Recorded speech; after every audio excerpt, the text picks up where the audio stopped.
আমরা যে দেশের উন্নয়ন করে যাচ্ছি, এ উন্নয়নের কথা বলতে যে অস্বীকার করতে পারেন না যে হ্যাঁ দেশটার উন্নতি হচ্ছে, কিন্তু সেটাকে অস্বীকার করতে না পেরে তারা আবার একটা কথা নিয়ে আসেন যে হ্যাঁ দেশের উন্নতি হচ্ছে, কিন্তু গণতন্ত্রকে বিসর্জন দিয়ে না। ওনারা গণতন্ত্র চোখে দেখেন না। ওনারা গণতন্ত্র চোখে দেখেছেন মার্চ 16-র সময়, যখন সারা দেশে কারফিউ চলতো, তখন গণতন্ত্র চোখে দেখেছে। 75-এর পর যারা ক্ষমতা এসেছিল, একটা সরকার, জিয়া, এরশাদ বা খালেদা জিয়া, কোনো সরকারই কখনো ভারতের কাছে এই দাবিটা তোলে নাই বা বলে নাই যে আমাদের স্থল সীমানা চুক্তিটা আপনারা অনুমোদন করে এই সমস্যাটা সমাধান করেন। করবার মতো সাহসও তাদের পায় নাই।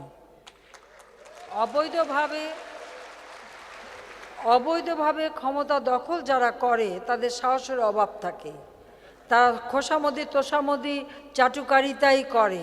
ক্ষমতায় যখন থাকে না তখন ভারত বিরোধী কথা বলে, আবার যখন ক্ষমতা আসে তখন ভারতের তোষামদি করে, তখন সব কথা বলতে ভুলেই যায়।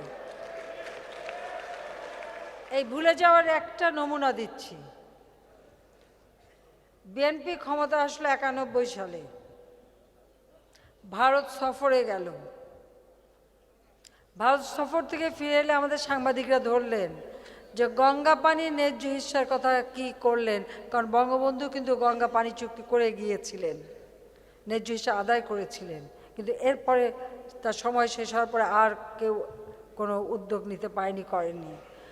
তো যখন খালেদা জিয়াকে জিজ্ঞেস করা হয়েছিল যে আপনি গঙ্গা পানির কি করলেন, তিনি বলেছিলেন ও গঙ্গা পানির কথা, ওহো ওটা বলতে তো আমি ভুলেই গিয়েছি। অথচ এই ফারাক্কা নিয়ে মানে লং মার্চও করেছে, কত আন্দোলন সংগ্রাম, এটাকে জাতিসংঘে নিয়ে যাবে, কত কিছু হম্বিতম্বি। এত হম্বিতম্বি যখন ভারতে গেল মনে হলো বেলুন ফুটা হয়ে ফুস হয়ে গেছে, আর সে কথা বলার মনে নাই।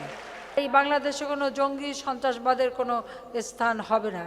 তাই সমাজের সর্বস্তরের মানুষকে আমি আহ্বান জানিয়েছি, আমি আমাদেরও নেতাকর্মী সকলকে বলবো যে আপনাদেরও সবাই সেভাবেই সজাগ থাকতে হবে, এবং যে যেখানেই বসবাস করেন যার যার নিজ নিজ এলাকায় কোনো জঙ্গি বা সন্ত্রাসী আছে কি না, সঙ্গে সঙ্গে সেই তথ্য আপনাদের সংগ্রহ করতে হবে এবং সেটা আমাদের আইনশৃঙ্খলা রক্ষাকারী সংস্থার কাছে তুলে দিতে হবে। কারণ এই দেশে কোনো জঙ্গিবাদ সন্ত্রাস হোক আমরা তা চাই না।